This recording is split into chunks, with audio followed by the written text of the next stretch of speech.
ଆପଣଙ୍କ ନାଁ ଟିକେ କୁହନ୍ତୁ। ମୋ ନାଁ ଗୋଲେକ ମଲ୍ଲିକ। ଗୋଲକ ବାବୁ ଆଉ ଟିକେ ପାଖକୁ ହଁ ଏଇଠି। ଗାଁ କୋଉଠି ଘର କୋଉଠି? ସରଳପୁର ଗାଁ ଘର ସରଳପୁର ଜଗତସିଂହପୁର ଜିଲ୍ଲା।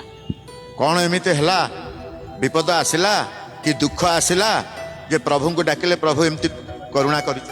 ମୋର 2024 ମୋର ଏଇ ରୋଇବାକୁ ଯାଇଥିଲି। ରୋଇଆ ଭିତରେ ଗୋଡ଼ ହାତ ବିନ୍ଧାବିନ୍ଧି ହେଲା। ଘରକୁ ଯେତେବେଳେ ଆସିଲି ଘରେ ଜବର ବିନ୍ଧାବିନ୍ଧି ହେଲା। ଆଉ ମୋତେ ଅସୁରେଶ୍ୱର ମେଡ଼ିକାଲ ନେଇଗଲେ। ଅସୁରେଶ୍ୱର ମେଡ଼ିକାଲରେ ସିଏ ମେଡ଼ିସିନ ଦେଲା। ସିଏ କହିଲା ତୁମେ ମାସକୁ 3000 ତୁମର ଖର୍ଚ୍ଚ ହେବ, କିନ୍ତୁ ମାସକୁ ମାସ ମେଡ଼ିସିନ ଖାଇବ, ଆଉ ମାସକୁ ମାସ ଖାଇଲେ ତୁମେ ଯାଇକିରି ଭଲ ହେବ। ତାପରେ ମୁଁ ସେଠୁ ହଁ କହିକିରି ମେଡ଼ିସିନ ଆଣିଲି।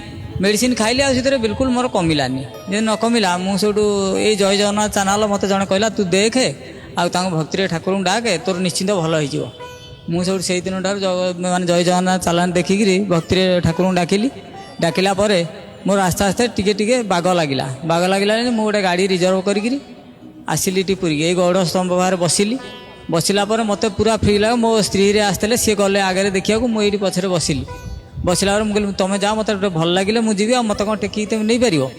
ତାର ମୁଁ ବସିଲି। ସିଏ ଯାଇଛନ୍ତି ଦେଖିବାକୁ, କିନ୍ତୁ ମୋର ଆଡ଼େ ଭଲ ଲାଗିଲା। ମୋତେ ଲାଗିଲା ପରେ ମୁଁ ଧୀରେ ଛିଡ଼ା ହେଇକି ଗଲି ଗୋଟାଏ ଯାଇକି ଲାଇନରେ ଛିଡ଼ା ହେଲି। ଆରାମସେ ଠାକୁର ଦେଖିଲି, ଆସିଲି। ମୋର ସେଇ ଦିନଠାରୁ ଟୋଟାଲ ମାନେ ଆଉ କିଛି ନାହିଁ ବିଲକୁଲ। ବେଶୀ ସମୟ ଟିକେ ଚାଲାବୁଲା କଲାବେଳକୁ ଟିକେ ଟିକେ ଏଇ ଜଙ୍ଘଟା ଦର୍ଜ ଲାଗୁଛି ଅବିକା, କିନ୍ତୁ ସମ୍ପୂର୍ଣ୍ଣ ଭଲ ହେଇଯାଇଛି। ପ୍ରକୃତରେ ଇଏ ମହାପ୍ରଭୁଙ୍କର ଅପାର କରୁଣା କଥା ଆପଣ କହୁଛନ୍ତି। ତାଙ୍କ ଦ୍ୱାରେ ସିଂହ ଦ୍ୱାରରେ ପ୍ରଭୁ କରିଥିବା କରୁଣାକୁ ନେଇ ଆପଣ ଆରୋଗ୍ୟ ଲାଭ କରିଛନ୍ତି, ବଡ଼ କଥା। କିନ୍ତୁ ଆପଣ ଯେତେବେଳେ କହିଲେ ଝିମଝିମ ହେଲା ପାଦ ଇଏ ହେଲା, ସେ କ'ଣ ସମ୍ପୂର୍ଣ୍ଣ କେତେ ଆପଣଙ୍କର ଆକ୍ରାନ୍ତ ହେଇଥିଲେ ଏବଂ କ'ଣ ଚାଲିପାରୁନଥିଲେ ନା? ମୁଁ ବିଲକୁଲ ଚାଲିପାରୁନଥିଲି।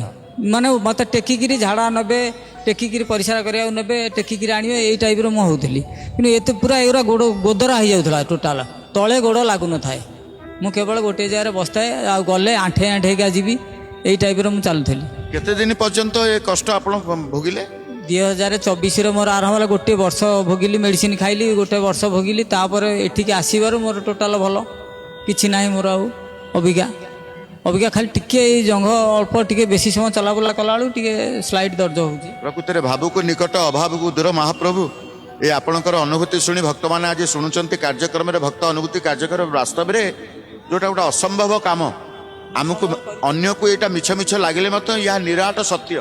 ନା ନିଶ୍ଚିତ ମୋତେ ମାନେ ଏ ଉପଶମ କରିଛନ୍ତି ଜଗନ୍ନାଥଙ୍କ ଦ୍ୱାରା। ମୁଁ ଏଠିକି ଆସିବାରୁ ମୋର ହେଇଛି, କିନ୍ତୁ ମୁଁ ଯଦି ଏଠିକି ନ ଆସିଥାନ୍ତି, ତାଙ୍କ କଥା ନ ଶୁଣିକି ଯଦି ବିଶ୍ୱାସ ନ କରିଥାନ୍ତି, ତାହେଲେ ମୋତେ ଭଲ ହେଇନାହାନ୍ତା। କିନ୍ତୁ ମୋର ଯେଉଁ ମାସକୁ 3000 ଯାଉଥିଲା, ସେଇ 3000 ନାଁ ଯାଇଥାନ୍ତା।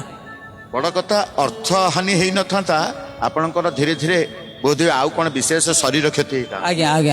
ଆଜ୍ଞା। ଆପଣ ସେଇ ଦିନଠୁ ଜଗନ୍ନାଥଙ୍କୁ ପୁରା ସମ୍ପୂର୍ଣ୍ଣ ବିଶ୍ୱାସ କରିଯାଇଛି? ମୁଁ ମାନେ କେବେ ଜଗନ୍ନାଥଙ୍କୁ ମୁଁ ଜୟ ଜଗନ୍ନାଥ ଚ୍ୟାନେଲ ଆମର ସକାଳୁ ସନ୍ଧ୍ୟା ଯାକେ ସେମିତି ଚାଲିଥିବ, ରାତି 10ଟା ପର୍ଯ୍ୟନ୍ତ। 10ଟା ପରେ ବନ୍ଦ ହେବ, ମୁଁ ଉଠିବି, ତାପରେ ଶୋଇବୁ, ତାପରେ ଫେର ରାତି 4ଟାରୁ ଜୟ ଜଗନ୍ନାଥ ଚ୍ୟାନେଲ ଆମର ଲାଗିଲା ସେମିତି ଦିନ ସାରା। କଥାରେ ଅଛି ରଖେ ହରି ମାରେ କିଏ? ପ୍ରଭୁ ଯାହାକୁ ରଖିବେ ତାକୁ କିଏ କ'ଣ ମାରିବ? ବିପଦ ଟଳି ଯାଇଛି, ରୋଗମୁକ୍ତ ହେଇଯାଇଛନ୍ତି। ସେଇ ଦିନଠୁ ପ୍ରଭୁଙ୍କର ହେଇଯାଇଛନ୍ତି ଆପଣ।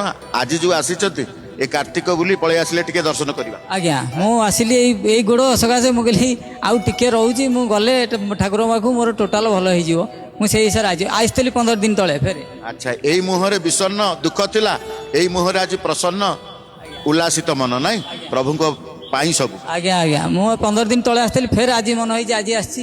ହଁ, ମୋର ଆସିବା ଏଇ ବର୍ଷକ ଭିତରେ 5-6 ଥର ହେଇଗଲାଣି ମୋର ଆସିବା। ହଉ, ସେମିତି ପ୍ରଭୁଙ୍କ ପାଖକୁ ଆସନ୍ତୁ। ଧନ୍ୟବାଦ ଦେବି। ଜୟ ଜଗନ୍ନାଥ।